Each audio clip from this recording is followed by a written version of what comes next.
Hi Pippa, thank you so much for being with us here today. We're so excited about this collaboration. Could you tell us more about the sensory home and a bit more about the sensory design and how you kind of founded the brand? Yeah, definitely, and thank you for having me. So I'm 25 years as interior stylist and creative director. And to put context to the sensory home story, my daughter was actually diagnosed with autism about 10 years ago. And then, unbeknown to me, I've been on my own journey and since found out that I also have autism.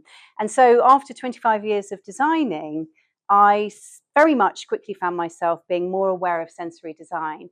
And I came up with a concept that I needed to tell everybody about the benefits of sensory design and what it means, and how this multi-sensory approach with colours and material and texture is actually really important for our well-being.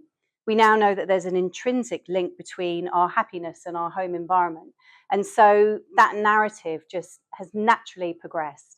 And I decided to tell everyone about it and wrote my first book. You know, you talk about being at home.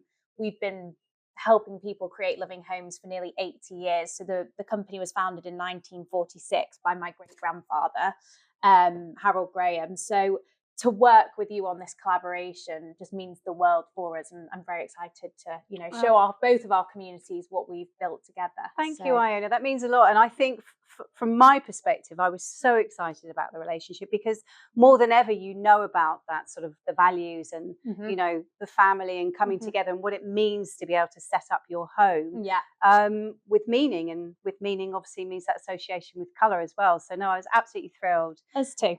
Pippa, could you explain to us a bit more how the collaboration and the partnership came about, please? Sure, yeah. So on my mission for sensory design, my opinion was that there's not enough information out there at the moment for people that really want to create spaces with emotion.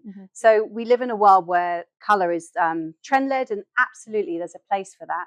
But I feel like there needs to be a collection that really can almost hold someone's hand. And if someone feels overwhelmed, by their environment, but they wanted a place to rest or a place to come together, how can they really make that colour respond with that emotion or functionality that they're trying to create in that room?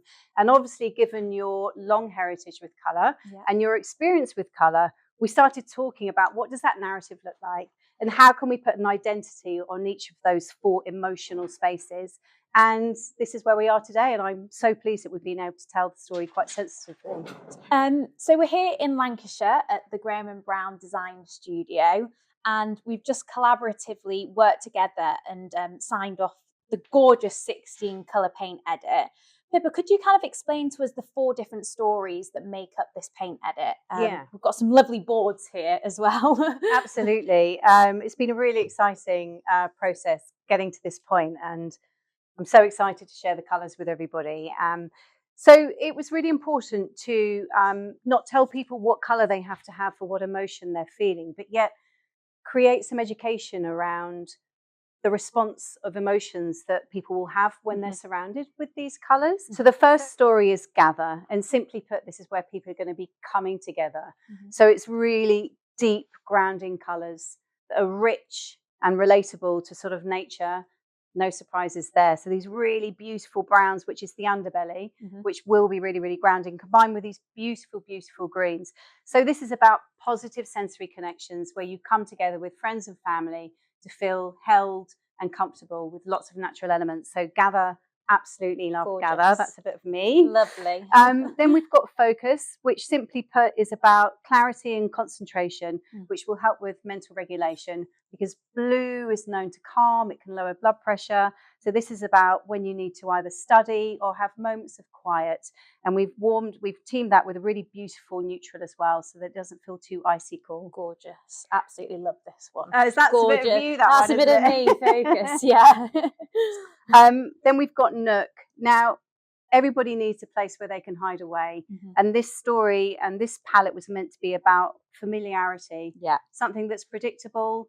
And obviously, when you have a lovely neutral, it feels safe, and we wanted to feel all-consuming and all-cocooning, like a lovely big hug. So a really lovely selection of warm neutrals for this one. Gorgeous. Nook. That's lovely. A bit of me as well. It's lovely. And then rest. So rest, simply put, is restorative. Okay, so the colours have got that wonderful grey underbelly to them, and they're really, really calming. So there's naturally going to be some greens in here. Now they need to have that grey undertone so that they are more saturated. So they don't want to be too vivid, and it's meant to bring that blood pressure down, lower those cortisol levels, and really add that calming element. So essentially getting your body ready for rest. Now, whether that's a bedroom or whether that's in a living room, this is meant to be all about rest. Gorgeous.